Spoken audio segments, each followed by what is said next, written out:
Ambassador. I wanted to go back to a point you mentioned in the first block, which was Latin American integration. We know that we are in a moment of great stagnation in the integration processes of Latin America. Isn't it time for us to rethink the model of integration for Latin America and look for more pragmatic mechanisms to actually move forward and get out of this stagnation? I think there are several aspects to this.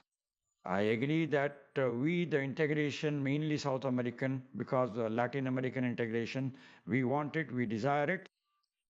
And that is why we helped, by the way, Brazil was a pioneer in creating CELAC, but deep down it is a coordination mechanism.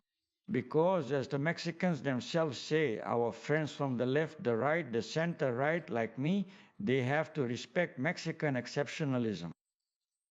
Mexico is a country that I'm not going to quote phrases that they themselves quote, but it's a country that has such an intense relationship with the United States that it's hard to imagine. Now, facts have occurred. We are not going to intervene within other countries, which have made South American integration much more complex. But even so, we haven't stopped working. So you mentioned changing the model. I don't know if it's a case of changing the model, but maybe something from the bottom up instead of from the top down, which provoked a reaction, a very false reaction, but which it provoked. That reaction is invoked, in my opinion.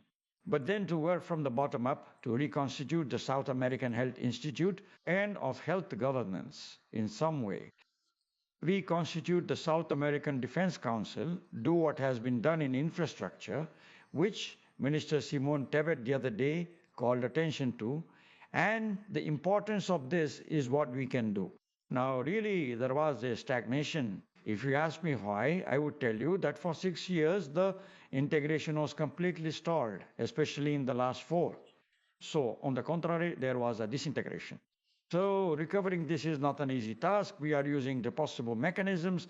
We created here the Brasilia Consensus to which all countries came, but it is complex.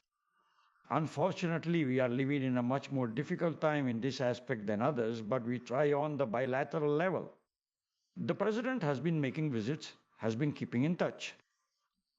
And we are, I think, trying to do it. But let's say doing it from the bottom up is a lot more work because you have to, it's much more difficult because if you have a framework agreement, I won't go into technical details here, but the rest are projects. If you do it from the bottom up, each one will have to have a separate agreement, even approved by Congress, etc.